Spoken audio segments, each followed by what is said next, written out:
فری هند وقتی فعال میکنم، بذار این پنجره رو من اگه بشه من یکم کوچیک‌ترش کنم، هر وقت بهش احتیاج پیدا کردیم بزرگترش میکنم.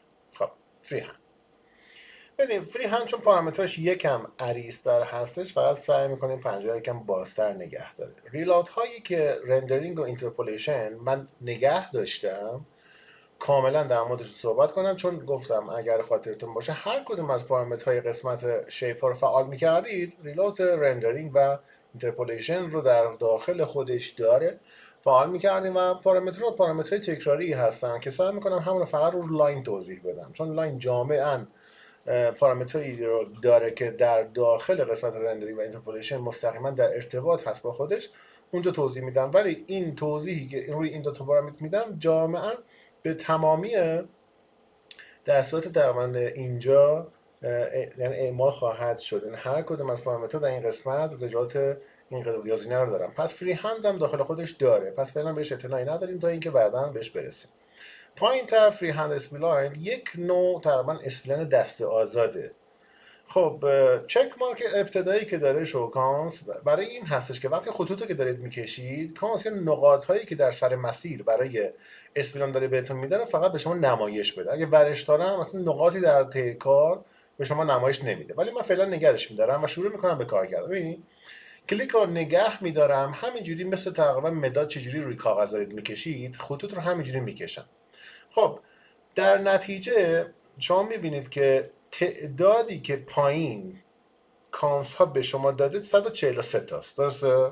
خب این 143 حاصل تقریبا حرکت هایی بوده که در مسیر وقتی دستم رو داشتم جابجا میکردم یا زاویه بهش میدادم، هر زاویه‌ای که نسبت به زاویه خطوط قبلی که یک مقدار شکست داشته باشه، این سعی میکنه یه دونه ورتکس یا یه دونه نقاط که اینجا به عنوان کانس شناخته میشه، درسته؟ به عنوان کانس شناخته میشه اینجا به وجود بیاره. خب کانس اینجا میان چیکار میکنن؟ برای تغییرات بعد از تقریبا کار خیلی به درد میخورن. یعنی اینکه این نقاط ها بازم قابلیت ویرایش دارن که مثلا بالا پایینش کنن، کم و زیادش کنن، به همین ترتیب روش کار کنن. تعدادهایی که در این قسمت کم و زیاد میکنید مرتبط میشه به اینکه وقتی من دارم کار میکنم یا هر مسیر رو تغییر میدم به چند تا نقاط بسنده کنه در همون مسیری که هستش. پس من مسیرها رو میتونم کم و زیاد کنم. ترشولد ها یا آستانه تقریبا نقاط ها به این ترتیب اگر تعداد کمتر بشه، سایز کمتر کنم، مطمئنا با زوایایی که داره به وجود میاره، چون زوایایی که دارن تقریبا به وجود میارن حساسیت نقاط ها رو در لب تقریبا کار داره به وجود میاره. پس قسمت ترشولد یا آستانه ای هستش که با این تعداد میتونی کم و زیاد کنی در زوایا. وقتی شکست داری اینجا بتونه اون نقاط ها رو بر اساس اون پارامترها کم و زیاد کنه. پارامترهای اینجا ببین یه قسمت تقریبا آره این قسمت استرایت داره و قسمت کرف، درسته؟ اگر رو حالت کرف باشه پارامتر اولی، خطوطی که داری ترسیم میکنی کاملا از خطوطی داره تبعیت میکنه که کاملا به صورت نرم و یک دست و اسموث هستن. که قبلا در مورد پوسته های اشکال های اسموث اگه خاطرتون باشه صحبت کردیم که گفتیم مواقعی که اشکال اسموث باشن پوسته اونها حالت تقریبا نرمی داره. ولی اگه چک مارک روی این حالت باشه مطمئنا با شکست تقریبا ابعادی که داریم مطمئنا تیکه تیکه خطوط اگه من یکم زوم کنم میبینی که شکست داخلش هست. یعنی از این نقطه تا این نقطه یه زاویه است، از این نقطه تا این نقطه یه زاویه دیگه است. ولی از دور که داری نگاه میکنی فکر میکنی به خاطر اینکه کانس‌های نقاط ها به هم دیگه نزدیک هستن یک حالت تقریبا نرمی داره در داخل کار. این چک مارک باعث میشه که خط در انتها به ابتدا بسته بشه و یک شکل بسته در نظر بگیره. این تا اینجا. یه چک مارک هم وجود داره قسمت نورمال. نورمال هایی هستن که معمولا بردار نورمال زده، هر کدوم از خطا رو دقیقا اینجا به شما نشون میده. چون این خطوط در اصل روی کف ترسیم شده و زدشون رو به بالا هسته، نورمال ها اینجا دیگه تغییرات نرمالی در داخل ترسیم ما نداریم. هر موقع رفتیم روی پوسته اشکال های دیگه کار کردیم این نورمال ها دقیقا خودشون اونجا نشون میده. خب حالا من اینا رو فعلا من پاک میکنم، بریم در مورد این پارامتر صحبت کنیم، ببینیم این چی کار میکنه. اول یک صفحه بکشیم، بعد بیام یه آبجکت رو سر این بکشیم. آبجکتی که رو سر این میخوایم بکشیم فعلا بذار با یه باکس ساده شروع کنیم. خب برمیگردم به پارامترهای فری هند. در داخل فری هند، چون فری هند یعنی تازه داریم میخوایم به وجود بیاریم، چک مارک اگه اینجا بخوایم به وجود بیاریم، چک مارک باعث میشه که اشکال هایی که در حالت انتخاب هستن رو به داخل لیست خودش بکشه. آخرین آبجکت من چی بود؟ باکس 201 بود. باکس 201 رو به داخل دل خودش کشید. اگر من دو تا آبجکت انتخاب کرده بودم، بعد این چک مارک رو روشن می‌کردم، این دو تا آبجکت رو به داخل دل خودش میکشوند. ولی اگر اینجا آبجکتی هم در حالت انتخاب نباشه، خب مطمئنا در داخل لیست من آبجکتی رو به خودش راه نمیده. یعنی اگر این باکس هم انتخاب نشده بود، من فری هند فعال میکردم، چک مارک رو میزدم، کاری به داخل آبجکت نمی آورد مگر اینکه خودم دستی وارد کنم. پس چه اینکه آخرین آبجکت بیاد و من بازم آبجکتایی رو به کار اضافه کنم، یا اینجا یک فرمان آبجکت انتخاب کنم، کلیر پاک کنم، میشه از لیست چیزی رو تقریبا کم کرد یا به لیست اضافه کرد. خب این به چه دردی میخوره اصلا؟ در این پنجره آبجکت هایی که بیان تو لیست بشینن باعث میشن که یه بیس با عنوان بیس پایه برای فری هند شما تقریبا تعریف بشه. یعنی اگر میخوای فری هندی بیای ترسیم کنی، از این به بعد به عنوان یک بیس فعال بشه و این فری هند روی سطوح این آبجکت ها بتونه حرکت کنه. این سطح مثلا میتونه مثلا نسبت به سطح نرم افزار بالاتر باشه زدش، درسته؟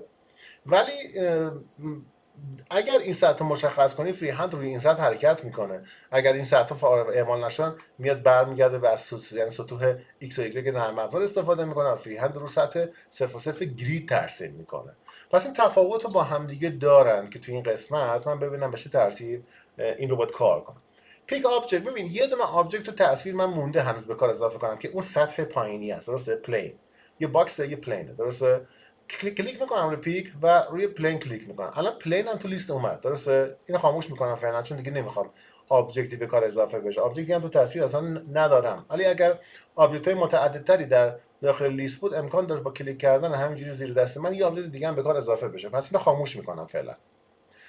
حالا این دوتا آبجکت من در این قسمت دارم. این دوتا آبجکت قراره شرکت کنن در بیس و قاعده ای که فری هند روی اونا میخواد بشینه. حالا چجوری کار کنیم؟ ببین فری هندی که هستش، حالا از بیرون مشروع میکنم. به نظر شما فری هند اصلا کار میکنه بیرون؟ نه، به خاطر اینکه اصلا تعریف شده که عنوان بیسیک تقریبا آبجکت هایی که برای فری هند میخواد ترسیم بشه فقط این دوتا باشه. اگر این دوتا آبجکت یا این چک مارک رو من خاموش کنم، اجازه ترسیم فری هند در خارج از تصویر به من میده. میبینی؟ پس اگر این آبجکت ها فعال باشن اجازه فری هند میده، ولی خارج از محدوده این نه، به هیچ وجه، رو پوسته خودش فقط، بیرون نه. پس این چک مارک رو فعال میکنم، الان بیرون نمیتونم کار کنم، هیچ، کلا کلیک درگ هیچی. خب رو تصویر شروع میکنم، رو بیس شروع میکنم به کار کردن. میبینی که خطوطی داره ترسیم میشه، همینجوری دارم حرکت میکنم، به پوسته باکس میرسم. ببین چه اتفاقی برای خط میفته، خط داره روی بدنه باکس هم میره بالا، از اون طرف هم میتونم بیام بالا، از این طرف هم میتونم بیام پایین و به این خط هم انتقال بدم و به همین ترتیب حالا همینجا راهش میکنم. میخوام ببینم چه اتفاقی افتاد، بریم بررسی کنیم. نکن اون خطوطی که به عنوان فری هند هستش الان رو پوسته کار من فعال شده. الان نقاط هایی برای من فعالن، یه خطایی هم از نقاط خارج شده. این خطا همون نرمال ها هستن که گفتم وقتی زاویه نقاط یا خط عوض میشه نسبت به ایکس و ایگرگ، اون نرمال ها به خودشون نشون میده. الان چک مارک نرمال رو خاموش کنم، دیگه نرمال خودشون نشون نمیده، درسته؟ این تا اینجا. خب پس این دوتا آبجکت بر اساس این قضیه باعث شد که این خط من روی این کار اضافه کنم. این مدل سازی به درد چی میخوره؟ مثلا شما فرض کن چه میدونم یه زنجیری مثلا میخوای بندازی روی آبجکتی، این رو به عنوان یه طرح تقریبا زنجیره اعمال کنی و اینکه یکم واقع تر باشه. مثلا بخوای بگی که زنجیر من افتاده روی این دوتا آبجکت، خب یه قسمت رو گرفته یه قسمت رو زمین افتاده، درسته؟ یا اینکه نه مثلا یک سیمه، مثلا مسیر سیم از روی آبجکت من رد شده، مثلا از این طرف به اعمال شده. البته در نتیجه این خطی که شما ترسیم کردی چون نازکه، آیا به نظر شما در رندر دیده میشه؟ رندرینگ رو من چک کنم ببینم روی اسکن لاین هست یا نه. پیش‌فرض خودش رو آرنولد برمیگردن رو اسکن لاین. نکن می‌بینی هیچ خطی اصلا دیده نمیشه تو رندر. چرا؟ به خاطر اینکه همیشه گفتیم خطوطی که به صورت شیپ هستن و نازک هستن در رندر دیده نمیشن، مگر اینکه به این خط من یک نوع ضخامت بدم. هنوز پارامتر تمام نشده، با اینا آشنا شدیم. یه پارامتر اینجا مونده، می‌بینی قسمت آفست تقریبا یعنی آفست خطوطی هستش که یا فاصله ای هستش که خط از بیس خودش فاصله میگیره. اگر من اینجا یه نگاهی به خود آبجکت بندازم تو این قسمت می‌بینید 0.2 خط فاصله گرفته از بیس. این 0.2 فاصله میتونه فاصله ای باشه که برای ضخامت این کار میتونید در نظر بگیرید. بعدا مثلا یک ضخامت یا یک تقریبا قطری میتونید با عنوان 14 اعمال کنید که 2 پایین 2 بالا و خط تو یا سیم تو یا کابل تو یا زنجیر تو وارد آبجکت نشه. حالا این سایز میتونی کم و زیاد کنی، یعنی هر چقدر کم و زیاد میکنی این فواصل نسبت به آبجکت میبینی داره بیشتر میشه. حالا فاصله ها در نقاط های کنج یک مقدار شکست داره. چرا؟ به خاطر اینکه اینجا دیگه نقاط های نرم و تقریبا تعداد کانس ها باعث نمیشه که دیگه کار شما دقیقا نرم فاصله بگیره. به خاطر همین با یه شکستی اینجا تداخلش به وجود میاد و اینجا هم حتی یه شکست به بیرون داره به خاطر اینکه تعداد زیادی من کانست ندارم اینجا. به خاطر همین من اینجا نمیتونم دقیقا فواصل در اون مرتب یا خط نرمی از اون فاصله بتونم ایجاد کنم. این الان صفرش میکنم، خط چسبید به پوسته و بدنه. الان اگه ضخامتی به خط بدم یا قطر بهش بدم، نصف قطر میره تو باکس، نصفش بیرون میمونه. به خاطر همین آفست گذاشته که اگه دوست داشتی یک مقدار ضخامت رو بیاری بیرون تر، درسته؟ مثلا 5 دهم به این ترتیب. حالا اگه دوست داشته باشی میتونی یه ضخامت به کار بدی. حالا ضخامت رو من اینجا فعلا برای ویوپورت و رندرینگ اینجا فعال میکنم. ببین اینجا یه ضخامت به کار داده شد، دقیقاً به عنوان یک ضخامتی که مثلا به عنوان یک ضخامت مثل کابل باشه یا تناب باشه الان دیگه تو رندر هست، شرکت میکنه. دقیقاً من اومدم مدل سازی مثلا چه می‌دونم یه سیمی کابلی چیزی رو مثلا اومدم تو کار ایجاد کردم. فرض کن مثلا یه آبجکت داری اینجا، مثلا یه دونه اتو گذاشتی، یه کابل اتو هم دوست داری اینجا روی آبجکتی حرکت بده که یکم مثلا کنج اتاق یکم واقع گرایانه تر باشه. پس از این موضوع میتونم استفاده کنم برای تمام خطی که در کار هستش. از این به بعد اگر با این آبجکت خواستم کار کنم دیگه باید یا این چک مارک رو غیر فعال کنم یا آبجکت رو انتخاب کنم و کلیر پاک کنم، درسته؟ که آبجکت ها دیگه نباشن تو لیست. از این به بعد هر فری هندی که میخوام ترسیم کنم به صورت آزادانه در داخل لیست ترسیم بشه. پارامترهای خیلی خاصی نداره، ولی اینکه حالا بتونیم این رو ضخامت دهی کنیم، کار کنیم باهاش، این رو نگه داشتم دیگه کامل توضیح بدم که اونجا کاملتر توضیحمون رو جامع